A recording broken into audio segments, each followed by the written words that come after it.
Hello friends, आज के इस क्लास में आप बिहार सचिवालय के लिए प्रैक्टिस सेट नंबर 15 देख रहे हो, जो कि आपके प्लेटफॉर्म वॉल्यूम सेकंड का आज का यह क्लास है।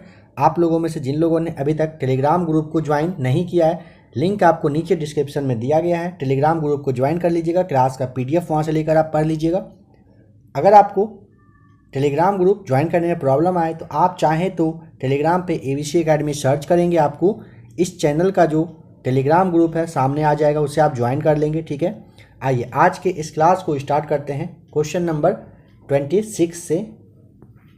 क्वेश्चन नंबर फर्स्ट है कि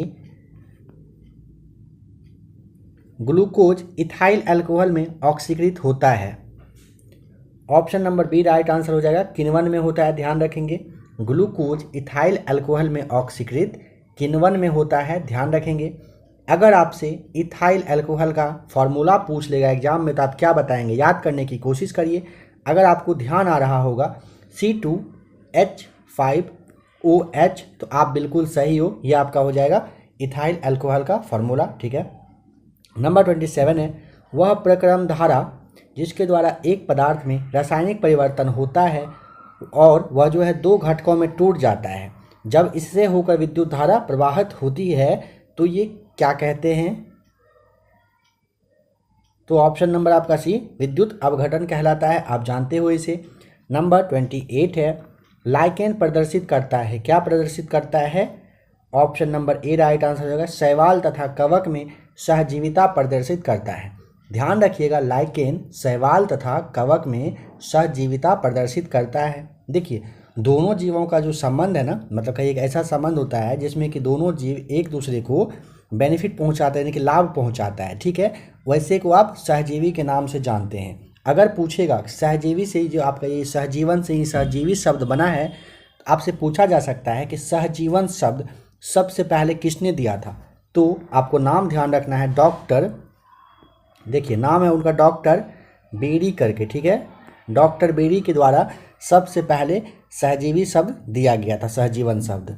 नंबर 29 है, एक प्रकाशिक माध्यम से दूसरे प्रकाशिक माध्यम में गुजरने पर प्रकाश के पथ में परिवर्तन की परिघटना कहलाती है, क्या कहलाती है। ऑप्शन नंबर आपका हो जाएगा ए राइट आंसर, प्रकाश का ये आपका अपवर्तन कहलाती है। नंबर 30 है, प्रोटीन संश्लेषण स्थल है, काफ़ी इंपॉर्टेंट क्वेश्चन है, बताइए क्या होगा राइट आंसर। ऑप्शन नंबर आपका हो जाएगा ए सही जवाब, राइबोसोम होता है। ठीक है, प्रोटीन संश्लेषण स्थल पूछेगा, राइबोसोम होता है। और आपको ध्यान रखना है, जैसे आपका लाइसोसोम है, इसके बारे में पूछा जाता है कि आत्महत्या की थैली किसे कहते हैं, तो लाइसोसोम को कहा जाता है। नंबर 31 देखते हैं, बताइए यदि एक दिया गया बल एक छोटे संपर्क क्षेत्रफल पर लगाया जाए तो इसके द्वारा लगाया गया दाब क्या होगा। ऑप्शन ए, दाब बढ़ता है। यदि एक दिया गया बल एक छोटे संपर्क क्षेत्रफल पर आप लगाएंगे तो इसके द्वारा जो दाब होगा, पूछेगा घटेगा या बढ़ेगा या फिर चेंज नहीं होगा, तो ध्यान रखना है कि दाब बढ़ जाता है, दाब बढ़ता है। ठीक है, दाब जो है बल और क्षेत्रफल का अनुपात होता है, ग्लोबुलर लवण है। देखिए इसका जो यूज है ना, ग्लोबुलर लवण का जो यूज होता है ना, घर का जो आपके लॉन्ड्री वगैरह होता है ना, उसमें अपमार्जक बनाने के लिए किया जाता है। ठीक है, इसका आपका हो जाएगा Na2SO4 इंटू 10H2O, आपका राइट आंसर हो जाएगा। ठीक है, इसका फॉर्मूला ग्लोबुलर लवण का फॉर्मूला को आप ध्यान से याद रख लीजिएगा। ठीक है, SN ध्यान रखेंगे, SnO2 होता है किस चीज़ का, टिन ऑक्साइड का। CuSO4 नीला थोथा का होता है। ठीक है, चलिए नेक्स्ट है नंबर 33 में, भोपाल गैस त्रासदी निम्नलिखित में से किस गैस का रिसाव से हुआ था। ऑप्शन नंबर बी हो जाएगा राइट आंसर, MIC, यानी कि कौन सा हुआ, ये मिथाइल आइसोसाइनाइड जो आपका है, इसी का रिसाव हुआ था। ठीक है, कब, तो 3 दिसंबर 1984 की रात में हुआ था। कहाँ पर, मध्य प्रदेश में, जो भोपाल है मध्य प्रदेश में, भोपाल गैस त्रासदी के नाम से आप इसे जानते हो। निम्नलिखित में से कौन से प्रक्रम में प्रकाश का अवशोषण होता है। ऑप्शन ए राइट आंसर हो जाएगा, प्रकाश संश्लेषण में। प्रकाश संश्लेषण प्रक्रम में प्रकाश का अवशोषण होता है, ध्यान रखेंगे। ठीक है, चलिए नंबर 34 देखते हैं। 34 तो आपने देखा, 35 देखते हैं। सूर्य द्वारा उत्सर्जित ऊर्जा पृथ्वी तक पहुंचती है किस चीज़ के द्वारा? ऑप्शन ए विकिरण के द्वारा। ध्यान रखना है, सूर्य द्वारा उत्सर्जित ऊर्जा पृथ्वी तक विकिरण विधि के द्वारा पहुंचता है। ठीक है। एक विद्युत परिपथ के कार्य करने के लिए निम्न में से कौन सा सर्वाधिक आवश्यक होगा? Option C right answer. एक विद्युत धारा, एक विद्युत परिपथ के कार्य करने के लिए सर्वाधिक आवश्यक पूछेगा तो विद्युत धारा होता है। और आपको पता है कि विद्युत धारा के परिमाप को मापने के लिए अगर पूछेगा किसका यूज किया जाता है तो आमीटर का यूज किया जाता है। निम्न में से प्राकृतिक बहुलक नहीं है कौन सा? ऑप्शन नंबर आपका हो जाएगा बी राइट आंसर।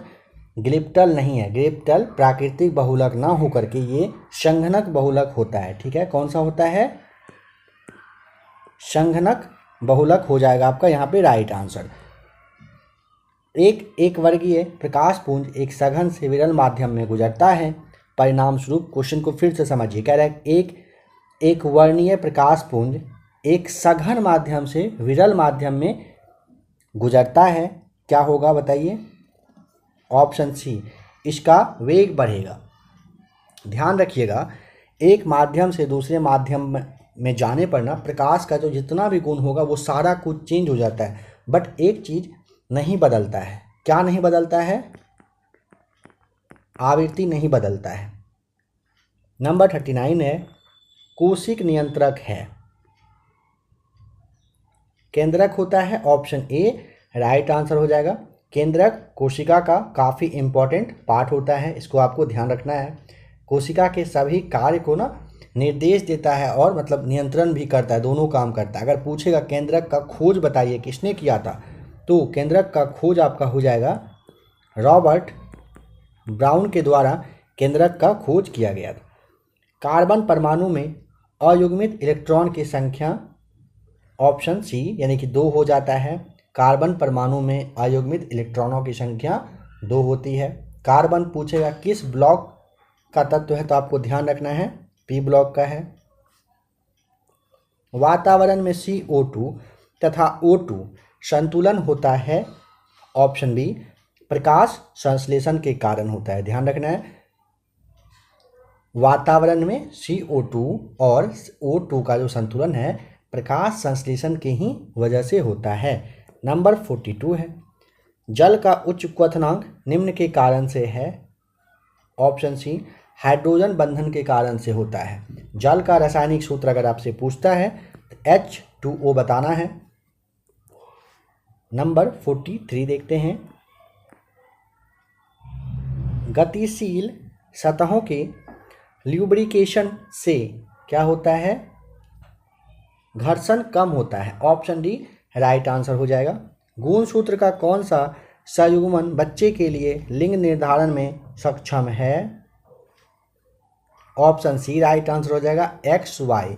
पुरुष के स्पर्म में ध्यान रखना है कि 22 प्लस जो आपका XY गुण सूत्र है ये पाया जाता है। ठीक है, चलिए नेक्स्ट क्वेश्चन देखते हैं। नंबर 45 ध्वनि की प्रबलता निर्भर करती है किस चीज़ पर करती है? तो ऑप्शन नंबर बी हो जाएगा राइट आंसर, आयाम पर। ध्वनि की प्रबलता आयाम पर ही निर्भर करती है। चलिए अब चलते हैं क्वेश्चन नंबर 97 पे।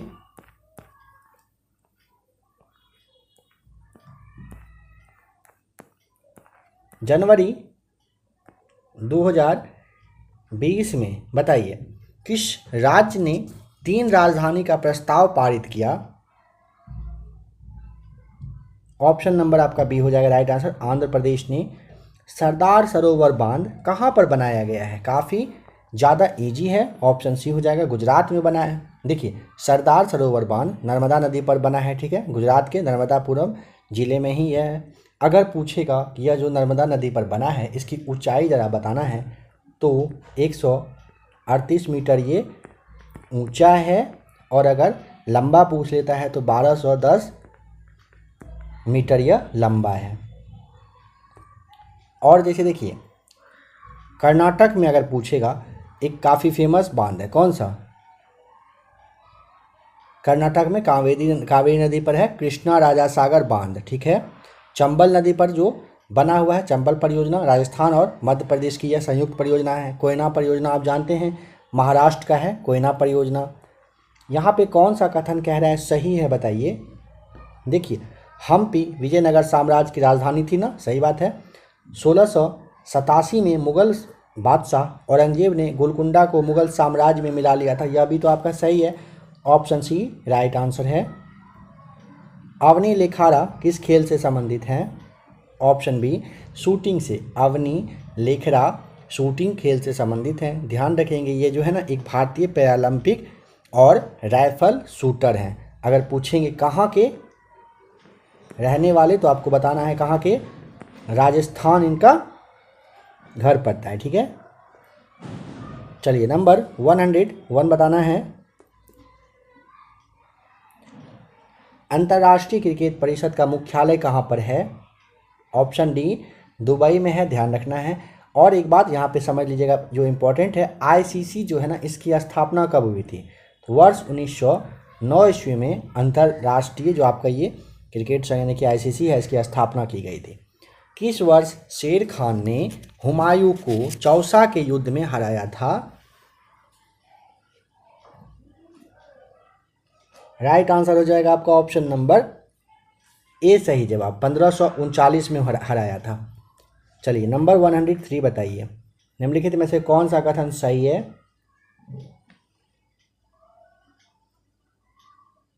देखिए, एंजियोस्पर्म में बीजों का विकास अंडाशय के अंदर होता है जिसमें बदलाव होकर फल का निर्माण होता है, सही बात है। ब्रायोफाइटा को पादप वर्ग का उभयचर कहा जाता है, यह भी आपका सही है। ऑप्शन आपका यहाँ पे यानी कि दोनों वाला यानी कि ऑप्शन नंबर आपका भी यहाँ पे सही जवाब हो जाएगा। दोनों कथन बिल्कुल सही दिया हुआ है। भारतीय संविधान की 10वीं अनुसूची संबंधित है किस चीज़ से? ऑप्शन सी दल बदल जो नियम होता है उसके बारे में दिया हुआ है, ठीक है। भारतीय संविधान की 10वीं अनुसूची। गठन के बाद पंचायत समिति की पहली बैठक की अध्यक्षता कौन करता है? ऑप्शन सी अनुमंडल दंडाधिकारी आपका राइट आंसर हो जाएगा। कौन सा कथन यहाँ पे सही है 106 का बताइए। देखिए, भारत 7 देशों के साथ अपनी भूमि सीमा साझा करता है, सही बात है। पाक जल संधि तथा मन्नार की खाड़ी द्वारा गठित समुद्र के एक संकीर्ण चैनल द्वारा श्रीलंका को भारत से अलग किया जाता है, बिल्कुल सही बात है। दोनों सही है यानी कि दोनों वाला ऑप्शन देख लीजिए तो ऑप्शन नंबर आपका डी हो जाएगा राइट आंसर। GATT कब से कार्य प्रारंभ करना स्टार्ट किया था बताना है, तो ऑप्शन नंबर भी हो जाएगा वर्ष 1948 में। यानी कि आप समझ पाए क्या कह रहे हैं, गेट GATT लिखते हो ना इंग्लिश में, यही है। तो ध्यान रखेंगे 1 जनवरी 1948 से इन्होंने अपना काम स्टार्ट किया था, ठीक है। भारतीय संविधान का कौन सा अनुच्छेद नागरिकों के लिए एक समान सिविल संहिता से संबंधित है? ऑप्शन डी अनुच्छेद आपका 44 राइट आंसर हो जाएगा। निम्नलिखित में से कौन सी रबी फसल नहीं है बताना है। जौ है, ज्वार नहीं है, ठीक है। ज्वार के बारे में पूछेगा कैसा फसल है ये, तो आपको खरीफ फसल बताना होता है। चलिए नेक्स्ट देखिए जैसे में एक बात समझिए, खरीफ का जो फसल है ना जून जुलाई में इसको मतलब रोपा जाता है, बोया जाता है और सितंबर अक्टूबर में इसको काट लिया जाता है, ठीक है। यानी कि वर्षा का जो टाइम पीरियड होता है उसी टाइम में आपका ये खरीफ का फसल उगता है। भारत में राष्ट्रीय लघु उद्योग दिवस हर वर्ष कब मनाया जाता है? देखिए, हर एक सेट में आपको 1 से 2 सवाल ऐसा आता है जो दिवस के बारे में रहता है, तो उसे आप अच्छे से कवर कर लेंगे इस टॉपिक को। ऑप्शन नंबर डी 30 अगस्त को ध्यान रखेंगे हर वर्ष भारत में राष्ट्रीय लघु उद्योग दिवस मनाया जाता है। सुशासन दिवस पूछा जा सकता है तो 25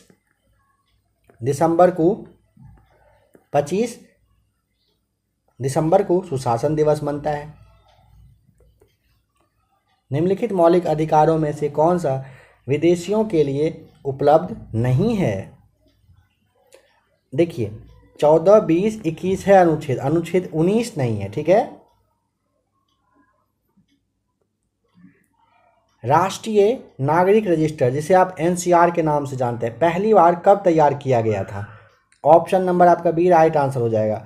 जो आपका एनआरसी है ना, एनआरसी सबसे पहली बार 1951 यानी कि 1951 में इसकी शुरुआत करी गई थी। देखिए, अब असम में ना अवैध जो अप्रवासी मतलब लोग रहने लगे थे ना, उसकी पहचान करने के लिए सुप्रीम कोर्ट जो है उन्हीं के निर्देश के बाद एनआरसी को लाया गया था। ठीक है, लाने का प्रोसेस चालू वगैरह हुआ था, चालू हुआ है।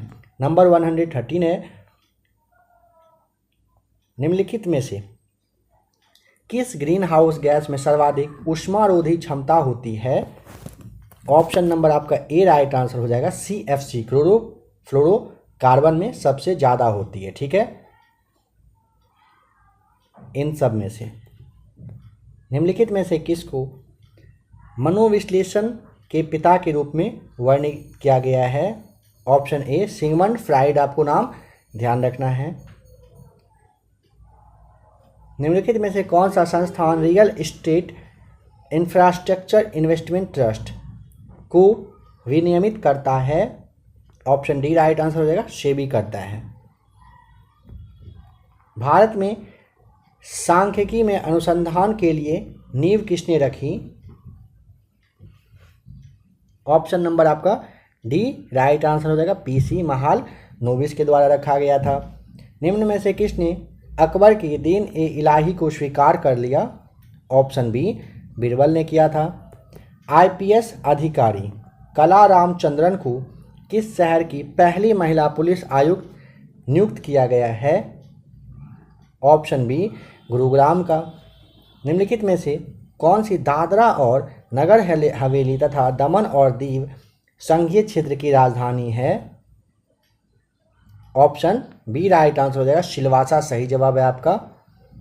निम्नलिखित में से बताइए स्थानीय स्वशासन की ग्रामीण संस्था कौन है? ऑप्शन डी जिला परिषद राइट आंसर। भारत की ज्योतिर्लिंगों में से एक है, तो ऑप्शन यहाँ पे समझ लीजिएगा महाकालेश्वर हो जाएगा। ठीक है, मालवा क्षेत्र में शिप्रा नदी है, उसी के तट पर पवित्र उज्जैन नगर में ये कहिए कि मतलब बसा हुआ है। ठीक है, उज्जैन का प्राचीन काल में पूछेगा क्या नाम था, क्या कहा जा रहा था? अवंतिकापुरी करके इसे कहते थे। यहाँ पे समझिए टोटल जैसे 12 ज्योतिर्लिंग है ना, वो शिव पुराण के नाम के अनुसार से रखा गया है। ठीक है, जैसे कि आपने सोमनाथ का नाम सुना होगा, सोमनाथ कहाँ पर है? गुजरात में है। महाकालेश्वर मध्य प्रदेश में है। केदारनाथ उत्तराखंड में है। काशी विश्वनाथ जो है आपका उत्तर प्रदेश में है। बैद्यनाथ धाम है झारखंड में, आप जानते हैं। रामेश्वरम तमिलनाडु में है। तो ये सारे ज्योतिर्लिंग हैं जो भारत में स्थित है, टोटल 12 है, ध्यान रखिएगा। योजनाओं की रूपरेखा का अंतिम रूप से अनुमोदन करने वाले केंद्रीय संगठन निम्नलिखित में से कौन से करता है? निम्नलिखित में से कौन है यहाँ पे जो करता है, बताइए। ऑप्शन डी राष्ट्रीय विकास परिषद के द्वारा किया जाता है। मीरा सेठ समिति का संबंध है किससे? आपको अगर ध्यान हो तो आपको कम्युनिटी टैब में ये क्वेश्चन, यह वाला क्वेश्चन आपसे पूछा गया था कि मीरा सेठ समिति का संबंध किससे है? ऑप्शन आपका सी यहाँ पे देख लीजिए, यह आपका राइट आंसर हो जाएगा, हथकरघा से ये संबंधित है। जैसे में आपका केलकर समिति है, ये कर संरचना वगैरह सुधार से था। नानावटी आयोग जो है, ये जो गोधरा कांड हुआ था उससे संबंधित था। शिवरामन समिति था जो नाबार्ड की स्थापना कहिए कि उन्हीं के बाद मतलब हुआ था। भारतीय संविधान के किस भाग को उसकी आत्मा कहा गया है? ऑप्शन सी हो जाएगा राइट आंसर, प्रस्तावना को उसकी आत्मा कहा गया है। भारतीय संविधान के निर्माण में कुल कितना समय लगा था? चलिए नंबर 25, काफ़ी इजी क्वेश्चन है, कमेंट करके बताइए। भारतीय संविधान को बनने में कुल कितना समय लगा था? 16 महाजनपदों में से एक गांधार की राजधानी कहाँ थी? ऑप्शन बी तक्षशिला हो जाएगा आपका राइट आंसर। अगर पूछेगा चंपा के बारे में तो याद करिए, अंग राज्य की राजधानी चंपा रही थी। काशी महाजनपद की राजधानी वाराणसी थी। कौशल महाजनपद की राजधानी श्रावस्ती रही थी। चलिए बताना है कि राजा राम मोहन राय इन चारों में से किसके संस्थापक थे? ऑप्शन बी ब्रह्म समाज की स्थापना उन्होंने किए थे। ठीक है, देखिए 20 अगस्त 1828 ईस्वी को राजा राम मोहन राय ने ब्रह्म समाज की स्थापना की थी। पूछा जा सकता है कि बताइए कहाँ पर की थी, तो मैक्सिमम काम कलकत्ता में ही हो रहा था। कलकत्ता आपका वहाँ पे टिक कर देना है। 1817 में कलकत्ता में हिंदू कॉलेज की भी स्थापना हुई थी। 1825 में कलकत्ता में वेदांत कॉलेज की स्थापना की गई थी। रामकृष्ण मिशन 1897 में स्वामी विवेकानंद के द्वारा किया गया था। आर्य समाज 1875 में स्वामी दयानंद सरस्वती के द्वारा किया गया था। थियोफिकल सोसाइटी की स्थापना 1875 में किया गया था। किसके द्वारा? मैडम जो आपका ये ब्लादोस्की है वह कर्नल अलकाट है, इन दोनों के द्वारा किया गया था। बताना है कि क्षुद्र ग्रह किन दो ग्रहों के बीच में पाए जाते हैं। ऑप्शन सी, मंगल और बृहस्पति के बीच में क्षुद्र ग्रह पाया जाता है। निम्नलिखित में देखिए, जैसे यहाँ पे है ना क्षुद्र ग्रह, बहुत लोगों को यहाँ पे याद करने में कन्फ्यूजन होता है। बहुत लड़कों से मिलने के बाद पता चला है ना कि क्षुद्र ग्रह में थोड़ा बहुत कन्फ्यूजन होता है, तो आप ऐसे याद रखिए ना। आपको पता है कि हिंदू धर्म में मंगल को और बृहस्पति दोनों दिनों को पवित्र माना जाता है। ठीक है, काफ़ी लोग फास्टिंग वगैरह करते हैं, तो मंगल और बृहस्पति के बीच में कौन सा ग्रह आ जाता है? क्षुद्र ग्रह हो जाता है। ठीक है, जिसे मतलब छूना नहीं है, ऐसे समझ सकते हैं आप याद रखने के लिए। निम्नलिखित में से भारत के किस राज्य में बांस की सहायता से टपकाव यानी कि ट्रिप सिंचाई पद्धति प्रचलित है? ऑप्शन नंबर आपका बी राइट आंसर हो जाएगा, मेघालय। बिल्कुल सही जवाब।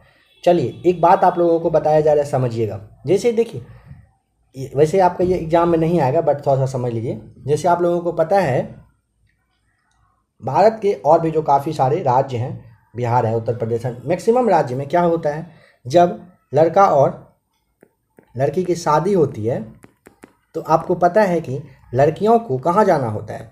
लड़कों के घर में, जिसे आप ससुराल के नाम से जानते हैं। बट आपको पता होना चाहिए मेघालय एक ऐसा राज्य है, ठीक है, हो सकता है और भी राज्य हो, बट आप मेघालय के बारे में समझ लीजिएगा। अगर आपको किसी और राज्य के बारे में पता हो तो आप चाहें तो कमेंट कर सकते हैं।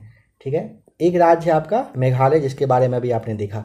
मेघालय में क्या होता है कि शादी होने के बाद लड़का जो होता है ना, वो लड़की के घर में जाकर बसता है आजीवन। मतलब ऐसा नहीं है कि कुछ टाइम के लिए। जैसे यहाँ पे मेघालय के अलावा राज्यों में अगर आप देखेंगे तो लड़की जो होती है वे किनके घर जाती हैं? लड़का यानी कि बॉय के घर चली जाती है, अपने हस्बैंड के घर।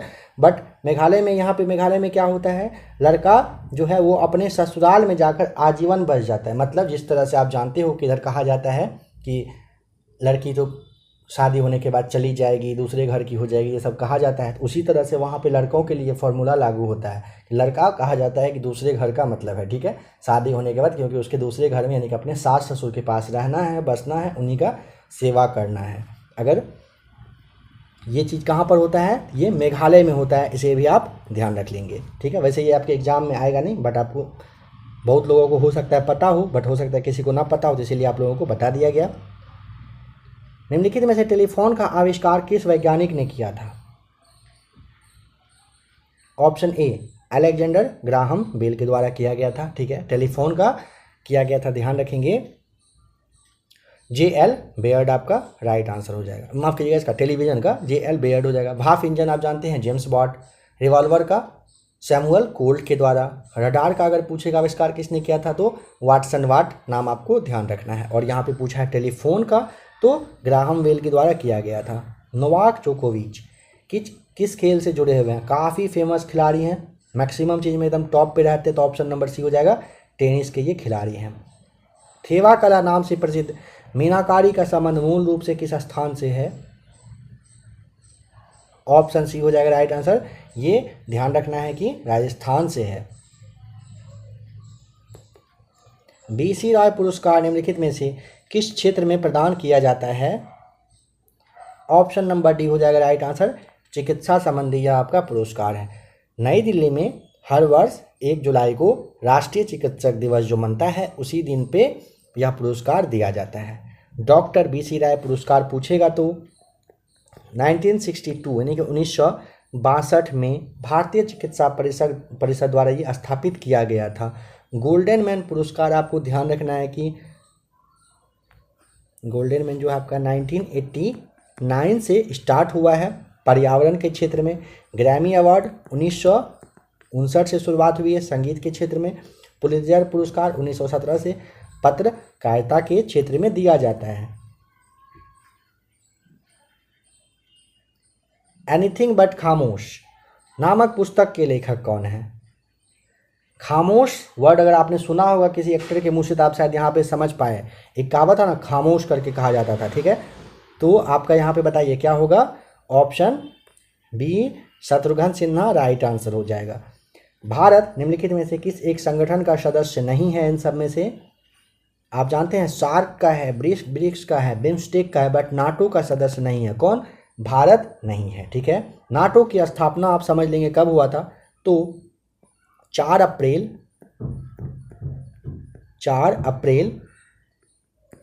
1949 को इसकी स्थापना हुई थी, ठीक है। मुख्यालय कहाँ पर? ब्रुसेल्स में है। यहाँ पे कह रहा है पद्मा नदी जो है ना निम्नलिखित में से किस देश में बहती है? ऑप्शन सी बांग्लादेश में बहती है, ठीक है। देखिए चलिए नेक्स्ट क्वेश्चन देखिए। वर्ल्ड डेमोक्रेसी रिपोर्ट 2022 में भारत का जो स्थान है कौन सा है? ऑप्शन नंबर डी हो जाएगा राइट आंसर। 93 नंबर पे है भारत। खिलजी वंश के ठीक बाद दिल्ली पर किस वंश का शासन था? ऑप्शन ए राइट आंसर हो जाएगा, तुगलक वंश का था, ठीक है।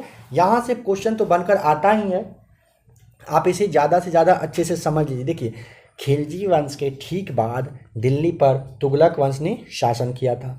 अब सवाल है कि तुगलक वंश का शासनकाल जरा बताइए तो कब से कब तक रहा था? तो 1320 से 1414 ईस्वी तक रहा था, ठीक है। अब यहाँ पे समझेंगे गुलाम वंश का शासनकाल अगर आपसे पूछेगा कब से कब तक रहा था, ठीक है, पूछा ही जाता है, तो थोड़ा सा इससे भी आप रिवीजन कर लीजिए, अगर पता हो तो, नहीं पता हो तो याद कर लीजिएगा। गुलाम वंश 1206 से 90 तक रहा था। इसके बाद आ गया था आपका कौन सा? खिलजी वंश, ठीक है। खिलजी वंश आया। खिलजी वंश ने 90 से लेकर के 1290 से स्टार्ट करके 1320 तक इसने शासन किया था। इसके बाद आता है आपका सैयद वंश, ठीक है, यानी कि ऑप्शन नंबर सी पे आ जाइए अब। सैयद वंश, सैयद वंश का शासनकाल कब से? यानी कि 1320 से लेकर के 1414 तक तो इसका रहा था। देखिए सैयद वंश का शासनकाल 1414 से 1451 तक रहा था, ठीक है। इसके बाद आ जाता है आपका लोधी वंश, यह आपका 1451 से 1526 तक इसका शासनकाल चला था, ठीक है। इन सारे पॉइंट्स को आप ध्यान रख लीजिएगा। नंबर 139, इन चारों में से कौन सा है जो अस्पृश्यता के अंत से संबंधित है? ऑप्शन सी अनुच्छेद 17 आपको ध्यान रखना है। भारतीय पुरातात्विक सर्वेक्षण विभाग कहाँ पर स्थित है? ऑप्शन ए नई दिल्ली में है, ठीक है। कुछ और समझिए। केंद्रीय भवन निर्माण अनुसंधान संस्थान पूछेगा कहाँ पर है, तो रुड़की में आपको बताना है। रमन अनुसंधान संस्थान कहाँ पर है, तो बेंगलुरु बताना है, ठीक है। बेंगलुरु में आपका हो जाएगा यहाँ पे राइट आंसर। फिर आपका भारतीय मौसम अनुसंधान संस्थान पूछता है तो नई दिल्ली बता देना है। अगर पूछेगा भारतीय पेट्रोलियम संस्थान कहाँ पर है, तो देहरादून। भाभा परमाणु अनुसंधान केंद्र, मन में सोचिए आप भी खुद से फटाफट, मुंबई आपका राइट आंसर है। केंद्रीय चमड़ा अनुसंधान संस्थान कहाँ पर है? चेन्नई हो जाएगा सही जवाब। कपड़ा उद्योग अनुसंधान संस्थान अहमदाबाद, अगर आपने सोचा था बिल्कुल सही हो। इन सारे पॉइंट्स को ध्यान रखना है। 2011 की जनगणना के अनुसार भारत की जनसंख्या का कितना प्रतिशत बिहार राज्य में निवास करती है? ऑप्शन ए राइट आंसर हो जाएगा आपका 8.6%। बताइए किस भारतीय महिला को संयुक्त राष्ट्र महिला पुरस्कार 2021 से सम्मानित किया गया है? 2021 का पूछा है, बताइए। राइट आंसर यहाँ पे हो जाएगा ऑप्शन नंबर आपका डी, दिव्या हेगड़े को। स्वर्ण मंदिर भारत के किस राज्य में स्थित है? ऑप्शन बी पंजाब में है, गोल्डन टेम्पल यानी कि स्वर्ण मंदिर, ठीक है। सिख धर्म का कहिए कि कब अच्छा वो जो आध्यात्मिक स्थल है, इसके रूप में आप इसे जानते हैं। अगर पूछता है गुजरात में कौन सा मंदिर है फेमस है? तो सोमनाथ मंदिर आप जानते हो। कैलाश मंदिर एलोरा महाराष्ट्र में है। ये आपका हजारा राम मंदिर कर्नाटक में है। सबरीमाला मंदिर केरल में है, जो कुछ दिन पहले काफ़ी विवाद में भी रहा था। दिलवाड़ा का जो मंदिर है वो राजस्थान में है। निम्नलिखित में से कौन मृदा निर्माण का कारक नहीं है, बताना है। ऑप्शन ए मृदा का संगठन आपका राइट आंसर हो जाएगा। निम्नलिखित में से कौन सा युग्म यहाँ पे बताना है कि सही है?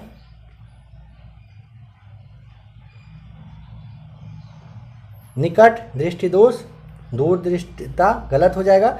दीर्घ दृष्टि दोष, निकट दृष्टिता यह आपका गलत हो जाएगा। ठीक है, देखिए आँख की रोशनी जब दूर की वस्तु को स्पष्ट रूप से दिखाई नहीं देती है ना, इसे आप मायोपिया के नाम से जानते हो। ध्यान है आपको ना, मायोपिया कहा जाता है।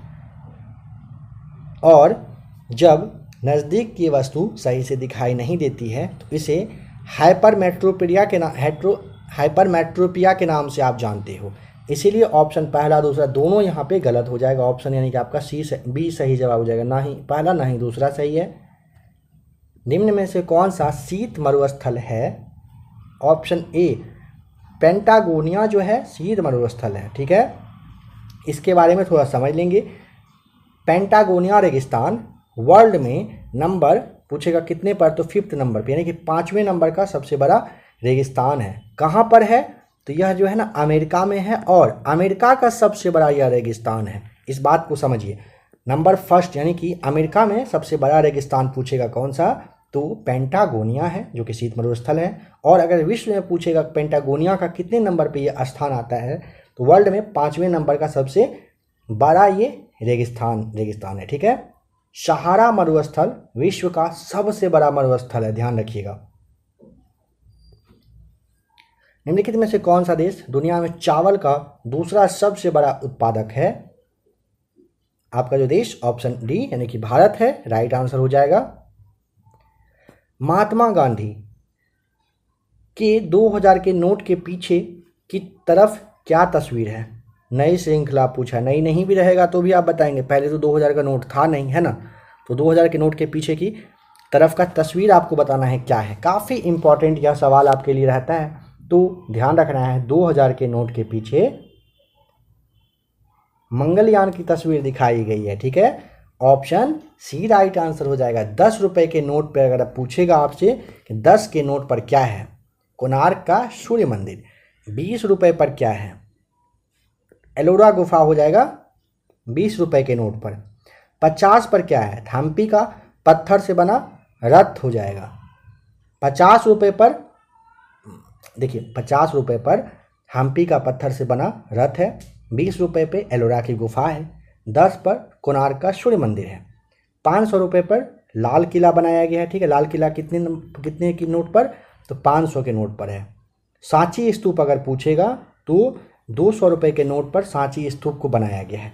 100 रुपये के नोट पर अगर पूछता है तो रानी का जो वाव है, रानी का वाव, ये 100 रुपये के नोट के पीछे बना हुआ है। ठीक है, 50 आपने समझ लिया।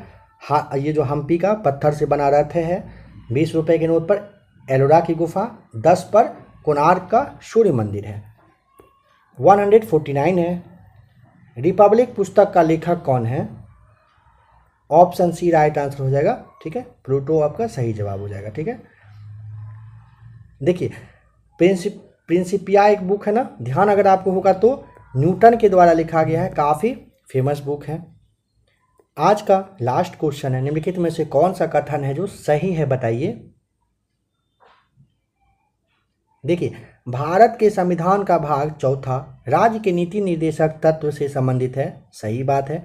भारतीय संविधान का अनुच्छेद जो 61 यानी कि 61 है, राष्ट्रपति पर महाभियोग से संबंधित है, यह भी आपका सही है। यानी कि दोनों कथन बिल्कुल सही दिया हुआ है। देखिए, भारतीय संविधान के भाग 4 के अनुच्छेद अगर आपसे पूछेगा 36 से लेकर 51 तक में नीति निर्देशक तत्व के बारे में दिया हुआ है। अनुच्छेद 61 के अकॉर्डिंग राष्ट्रपति पर महाभियोग मतलब सही से काम नहीं करने की वजह से उन पर लगाया जाता है। भारत में पूछेगा कि महाभियोग जो है ना, ये आया कहाँ से, किस देश से लिया गया है, यह सवाल बनकर आता है, तो अमेरिका यानी कि USA से लिया गया है। और एक बात समझिए, सवाल आपसे पूछा जा सकता है कि भारत के किसी भी राष्ट्रपति पर अब तक महाभियोग लगाया गया है या नहीं लगाया गया है, बताइए। तो आपको बताना है कि नहीं लगाया गया, यानी कि एक बार भी अभी तक, ठीक है, एक बार भी अभी तक भारत के किसी भी राष्ट्रपति पर महाभियोग नहीं लगा है, ध्यान रखेंगे। चलिए, आप लोगों से एक सवाल पूछा गया था, जवाब उसका जरूर कमेंट करके बताइएगा। आशा करता हूं कि क्लास आपको अच्छा लगा होगा। एक बात और यहाँ पे आप थोड़ा सा समझ लेंगे, जैसे अभी आपने क्लास नंबर 15 देखा, ठीक है, प्लेटफॉर्म के वॉल्यूम सेकेंड का 1 to 15 क्लास आपने देख लिया, PDF आपको टेलीग्राम पे भी दिया जा चुका है। अब आपके लिए नंबर 16, 17, 18, 19 और 20 आपके लिए बच रहा है। जल्दी से जल्दी आपको ये करवा दिया जाएगा, ठीक है। एग्ज़ाम आपका बहुत ही, मतलब कहिए कि बहुत ही पास में है, तो अच्छे से आप तैयारी करिए, क्लास का PDF लेकर पढ़ लीजिएगा।